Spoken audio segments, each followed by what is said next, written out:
All right, so we're here, Bronyville at Nightmare Nights Dallas. We have Ishi and Karen as Katrina. well. Katrina. I should just stuck with one chick. Close enough. Do you want to start over? No, Yeah. I'm good at being crappy, so it's Revision for Yeah. my name.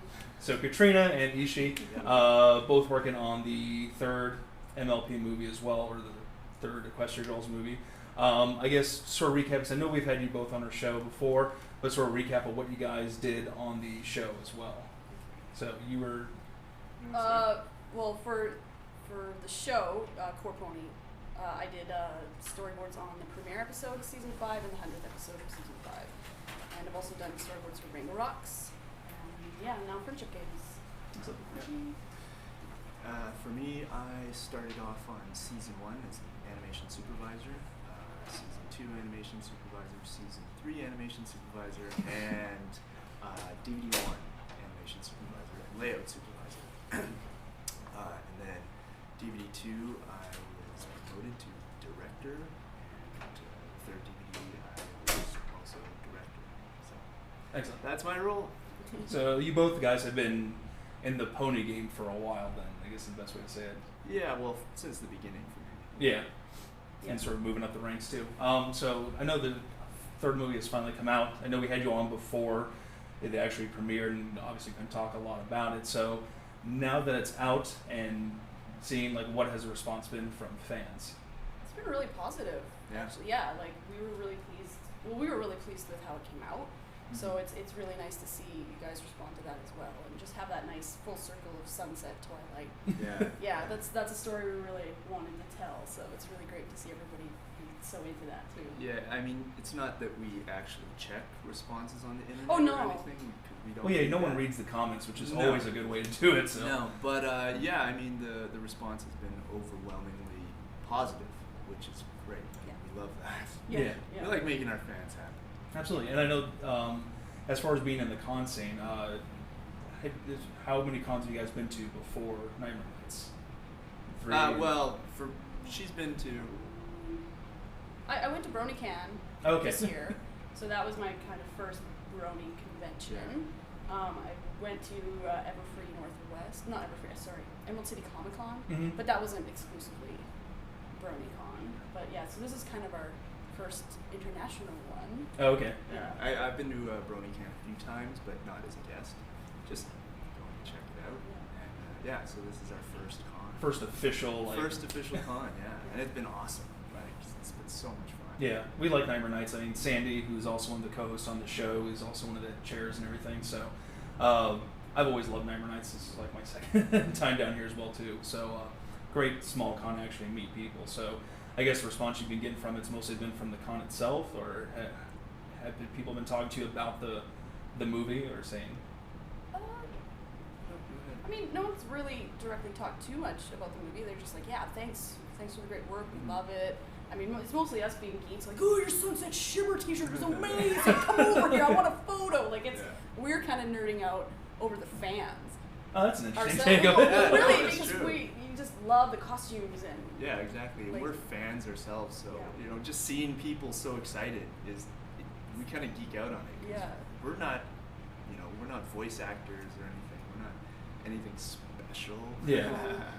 Yeah, Yeah. we just do our work, do our job, try to make good entertainment. Absolutely. And I know, like, movie, TV show, as far as, like, they're sort of two different beasts, but with the animation being the same, is there a lot of similarities between the two projects, between working on the Equestria Girls movie versus the TV show? Yep. Yep. Those similarities are pretty much identical. Okay. Well, I mean, the movies, we have a little bit more room, whereas the TV show, you've got episodes layered on top of episodes, so Yeah. it can get really hectic, throughout the middle of the season. But yeah, DVD, I mean, it's still hectic. It takes a long time to do, but overall, I mean, it's the same crew, same kind of schedule. So, I mean, it's kind of the same process, like in how you approach getting the work off the ground from script to boards to whatever. It's the same process. We just have a little bit of extra time, just because we're dealing with a 72-minute story instead of a 22-minute story. So the storytelling itself kind of creates a bit of a different workflow, sort of, but I mean, it's still very, very similar to working on the TV show. Like how I approach when I sit down and have a script and start my storyboard is exactly the same as I would on the 22-minute. Yeah. So, yeah. And one thing that's really neat about the way you do this show, and I think why the fan base is so rabid about it, is the effort you guys put into it. Because in essence, it's a very toyetic show. It's made to sell the stuff, and the reason you come up with stuff in the show is because Hasbro wants to sell something for it. I guess but you guys are able to create these stories and characters that really go beyond, so it doesn't feel that way. I guess what is some of the stuff you guys have put in the show that, or even the movie itself, to really say like we want to take this above just product placement? Everything. Sunset Shimmer. Sunset Shimmer. Yeah, but dude, everyone, Hasbro, she has such a huge following now. She is. We love her. Yeah, it's because we love her. We so love her. much. Yeah. When I got the Rainbow Rock script when I came on to Pony, I was like, who is this? This character's great. I'm gonna do as much as I can with the screen time she's given. And so I just loved her from the start. So I was always like, I mean, everyone loves a redeemed villain, right? Yeah. That's the best story. Is someone who's learned from their mistakes and wants to do better. Yeah. And that was her story. And when we got the first premise for Rainbow Rocks, she didn't have as big of a part. And we were like, I think there's potential to have a really good character here, a really good story. So. Yeah, she really became the focus of that movie. So. Yeah, we might have kind of somewhat, but I mean, yeah, Megan wrote that kitchen scene, which was amazing. Yeah. I got to board it. When I saw that, I was like, I'm taking that. No one else gets that. That's mine. Mm-hmm. So because I wanted it. Because what a good scene. They're It kind turned of out great. talking at cross purposes, but they're really talking about the same thing. Yeah. It's great. It's such a great scene. Yeah, but like Hasbro as a client is a great client. They're all about the creativity and making the story work. They really are. Like yes, we have like a product mandate, but the great thing is they don't really dictate how we use it, just so long as we have it in there, and so that way it makes it really easy for us to incorporate it as part of the story and make it organic within the story. So it doesn't come out of left field. Yeah, like so they're just as committed as we are to having good making story. good entertainment. Yeah.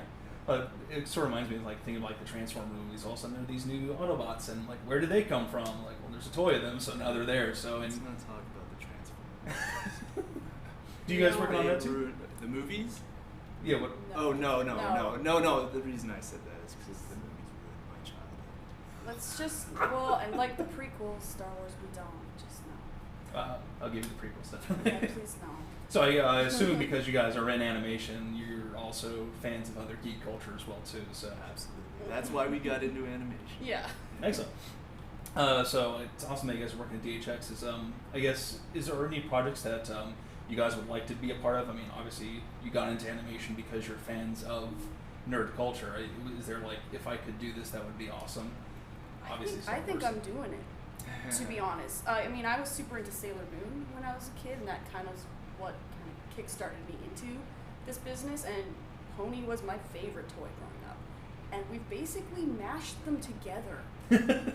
And now I work on my two favorite things: Magical Girl Show and ponies in one thing. And so it's kind of the dream job.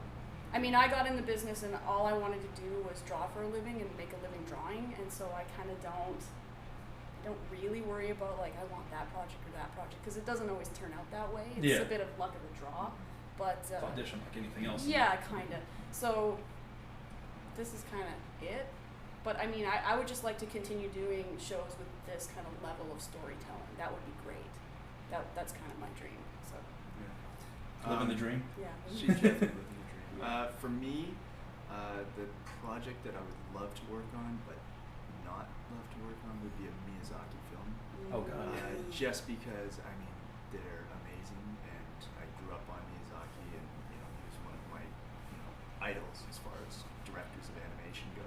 But the amount of work that those guys do to make that masterpiece. You're a perfectionist, but he is beyond he's beyond you. perfectionist. Oh, yeah. way beyond perfectionist. Yeah. So it would be hell to work on a Miyazaki film, but rewarding, I'd imagine. Yeah. Once it's all done. It's nicer in theory, sort of thing. Like they'd be cool to do, but exactly. I know I'd hate myself if I was on a project like that. Yeah. And so, yeah, I mean, you obviously both have like anime background as well too, and there you see a lot of the sort of, especially whatever the final names of when Twilight Sparkle and Sunshine go Midnight like super. Sparkle and Daydream Shimmer. Is that the official name? Those are the names. Okay, because I've heard like still. Yeah, it's Midnight Sparkle and Daydream Shimmer. Okay, you heard it here first, possibly. And those characters were just like amazing looking, like. That was Rebecca Dart. That was the incomparable Rebecca Dart. Yeah. Like, she is just a monster. Yeah. You give her something, she's like, oh, I whipped this off, and it's the most amazing thing you've ever do seen. it in a day, and you'll be like, wow, that's awesome. Yeah. Yeah. It's like, I know that there's so much goes into it. I know Josh wrote it, and then like it's no one can put their stamp like this is my thing because it's a team. It's a team. So effort team. for sure. Yeah. 100% collaborative across the board. It's really hard to answer questions when people say like, what's the one little joke you put in? I don't remember because we all talk about it so much and riff and draw from everybody on the team that it's everybody. It was such a good team too, like, from our layout team, from our two layout supervisors, Chris Leononen and Stephanie Mahoney. Those two did such a good job in layout. And then our animation supervisor, Ken Chu. Holy Ken. Yeah, Ken is a master in his animation skills. I guess sort of pulling that on, you mentioned like the kitchen scene from the second film. I guess is there like one part in like the third movie, since we started talking about that, you can sort of say, this is what I was most proud of that we did. Lots, right? There's so many. There's a lot of great set pieces Twilight in there. getting eaten alive by the energy ball was kind of my idea a little bit. Sunset reaching out her hand to coax Twilight down, I think it was somewhat mine, but I think we all talked about it. We said we don't want to just blast her into submission. Yeah. She has to make the choice, and Sunset has to give her the room to make the choice to kind of say, yes, I want to accept kindness and friendship is the way to go. Yeah. Yeah. Instead of just being like, boom, oh, I'm defeated. But it's like it had to be her own decision. Redemption. Yeah. Exactly. Yeah. And I guess on that thing, was there ideas that were sort of like that were left on the cutting room floor for like whatever reason, just as far as like being out of step of character or something that either that you felt had to go or something that you wish could stay? Well, you've seen the deleted scenes. I have not yet. Oh, you have not? No. Oh. Well, obviously. those. I mean, that's kind of natural to the process. There's always stuff like that. There's always stuff that either we cut it for time, or we watched it and we're like, you know what, that's just not gelling with the rest of the story, or the pacing was wrong, or there's like so many reasons that you would take something out. Yeah. So many. And I don't get too upset about it anymore because it's just you learn my to let everyday. it go. It's my everyday. Like my precious babies are killed every day. Every day. So you kind of you go have a cry, and then you get back to your desk and you're like, well, this is cool too, and then you get into it. Yeah. So no matter what we have to cut out, we always try to move forward and make it the best that we can. Yeah. I think you noticed like Friendship Games was not quite as humor driven as Rainbow Rocks, and sometimes we would actually have to take gags out, to let a scene play out, let the emotion play out in a scene, because a gag can kind of derail the scenes sometimes. So. Yeah, I noticed that it was like much more of a little more serious. it's a bit more of a serious, and I think that reflects Twilight's journey. She's living in this serious, isolated world. She doesn't have a lot of humor. She has no friends. Mm-hmm. So it is very kind of a quieter, movie that way. So it's a little more kind of emotionally driven, whereas Rainbow Rocks was like just fun and bombastic and about the big song numbers and it was high energy. It's great. Yeah, it was like two completely different movies. Yeah, they're very different. Like the second one was obviously a musical, really. If you think about it. High School Musical type movie. Yeah. I'm surprised that joke wasn't in there. Well, High School Musical Showcase, right? Didn't we not say that? Or just Musical Showcase? Yeah, it's a musical show. Oh, Yeah, okay. so- I don't remember. That was like 3 years ago years or ago. something. I don't know. Yeah, so I guess how long did it take you to make the movie? How far in the past is... From script to finish? Script to finish. Scripts were being done in winter, like January, February 2014. Yeah. It takes... That seems like a pretty quick turnaround, though, from the... Was it like it started after the second movie was out, or...? Yeah, Yes. we started in. Josh started writing in like what 2014, like January, February, and then we were boarding it around September. So like design phase and everything had been done, and then it started getting animated after Christmas of this year. So what, about almost 2 years to be? Yeah, almost a little less than 2 years. Yeah, because usually when I'm talking with the guys about the show, they're like, "Well, this is done like 3 or 4 years ago." Like the turnaround is like so slow on that. For a 22 minute, it's about a year from script to finish, but they're stacked on top of each other. So they're, the guys in the series are working like 10 episodes at once at various stages. Yeah. Like they're not all at the same place, but yeah. So for us, it's a little longer because if you think about it, it's almost like 3 episodes worth of content. Yeah. But it's all at once. So. Yeah, because I think whenever you talk about like with the writers and the actors, then it's like, hey, what'd you think about this scene? Like that was so many years ago, I don't even remember it too. So, I guess being in the movie, it's all streamlined, so it's easier to remember and sort of done at the same time. I think it's also because it's the only thing we're doing, whereas the series guys are doing like I said, like they have 5 episodes. And they have 26 episodes that they've been thinking about simultaneously for a year. We only think about the one thing. Yeah. Those guys are. So it's like a totally different team that handles the Equestria Girls. Well, not really. It's kind of it was kind of the same team, and it was just sort of a flow of season 5 and Equestria Girls kind of combined. So a lot of the same people are working on the same stuff. Oh, okay. Yeah. So yeah, because like I worked on season 5, and then I would work on Equestria Girls stuff, and then I'd go back to season 5, and then back to Equestria Girls, and that's kind of how it's done. I mean, Ishi's mostly EG exclusive. Yeah, now that EG's kind of split from Pony now. Okay. And so specifically on EG and any shorts that we've done. Okay. So I guess talking about the future as much as you can, probably not. Can we expect more of? Are we going to get another Equestria Girls film? Or are they going to try and spin off into a series? Or is there guess anything? You'll just have to wait. Yeah, and I figured see. as much. So, yeah. Kind of kills it. I know. You can drop the mic right there. Yeah. So. Wait and see, guys. Yeah. Yeah, but yeah, it is a wait and see. We're always happy to work on more because I love it. Yeah. But as long as Hasbro wants to give us stuff to work on, we'll do it. Yeah. Excellent. So, I guess anything. So you're definitely doing like old Pony stuff, and that's still going on, and whatever it might be that's coming up. Are you guys have any other cons coming up within the next year that you guys are planning on seeing that people can catch you at, or? That all depends on the cons, I guess. Yeah. Invite us. See if we have time to come. Yeah. I mean, we've got really busy schedules, so we're not going to be able to say yes to every con, but give us an invitation, and maybe we'll make it out. Yeah, like everyone here has been like really happy to see you, and so I'm glad you guys have come down to Dallas as well too. We're having a blast. Yeah. We're really enjoying ourselves. So much fun. You guys are great. We love it. We're loving it. Yeah.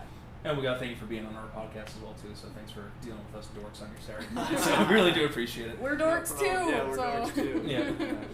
We like talking about nerd stuff. Yeah. Speaking of which, sort of like to our topic, I know you mentioned the prequels. Yeah. The new Star Wars. We're not. Oh yeah. Like I don't even bother looking at the spoilers or the trailers. I'm sold. You sold me. Yeah. Exactly. Like I saw that first teaser. I'm like, it's kind of like that boyfriend you had was like really hot and you broke up. Yes. And you're like you're a jerk. You know you're exactly what exactly. you're talking about. You're a jerk and I hate you and I'm never getting back together with you. And then you see him again. You're like, no, I don't want to love you again. But you've changed, I think, and you're still really hot. So okay, one date. So that's kind of how I feel about like, please don't break my heart again. Well, but George Lucas isn't involved with it. I know, but that's why I'm like, you've changed. The reformed bad guy we're talking about. Yeah, but basically, like, I'm sold. Of course I'm going. Of course. Yeah. Like, of course. Yeah. So I don't bother watching stuff because I like to go into a thing. Because I find when I watch trailers, then I start looking for those scenes. Where's that scene gonna happen? When's that gonna happen? I'm not really in the story. The guys who like deconstruct. Yeah, I don't like doing that. I want to just experience the movie the way they have it put together, so I can just go in, not really cold, but just sit back and relax and enjoy it, and not be looking for every little thing. Yeah. Yeah. But sometimes stuff gets cut from trailers and stuff too. So. Yeah. No, I agree. I don't want to see any spoilers. I'll just go see it in the theater. I'm sold. Yeah, Oh. yeah. I don't need any ads telling me to go see Star Wars. We know we're gonna do. We're going. Yeah, for sure. The whole world is going. So right? yeah, exactly. Like, Yeah, apparently, like tickets have Apparently. been sold out for like. Yeah, like days when or that something. trailer hit, they crashed the internet with Oh, pre-sales and everything. Yeah, So. I know. Like, so besides ponies and Star Wars, what other stuff do you guys geek out on, or what would be, like, what is your other passion? For me, it was comics, Magic, and Dungeons. The Gathering? Magic the Gathering. Yeah. I was playing last night till like 4 in the morning. Have you played the Equestria? No, but was it Kurai was showing me how to play the shipping game. Yeah, that's fun. It's actually really fun. Have you played that? I have a deck, but I haven't played. You have to show me. Yeah, I've got a deck. I can show you how now. Yeah, it was a lot of fun. That's I guess I like old radio shows. Like I like the old detective shows and Philip Marlowe and really, Richard Diamond and. She's an old. I just like old 40s stuff and film noir and stuff like that. So that stuff makes me super nerd out. Yeah. So. That's awesome. Yeah. That's my stuff. Yeah, I feel like Magic, it's pretty much the same thing. So I love comics, and I grew up reading manga when I could get my hands on it back in the day. This was the 90s. Yeah. I lived in a small town, so like I'd have to drive into the city. I only got to do it every 6 months. I'd come home with this huge stack, spend like $300, So Excellent. Anime and fantasy, and my parents were fantasy nerds, so we just read a lot of fantasy books and sci-fi, fantasy books. sci-fi fantasy nerds. Yeah. So family nerds. Family nerds. Same thing. Yeah. Teach my daughter; she's learning the ways of nerdom. So There you go. it's all good. But guys, I want to thank you so much for coming on and talking with us as well again. As stuff comes up, and if stuff comes up, I know you can't talk about. We'd love to hear back from you more. I'm sure Nightmare Nights would love to have you guys back as well too, and you're always welcome on our show to talk about thanks. stuff. So, thanks so much for coming on, and everyone, thanks for watching. Thank you. Later, Bye. guys.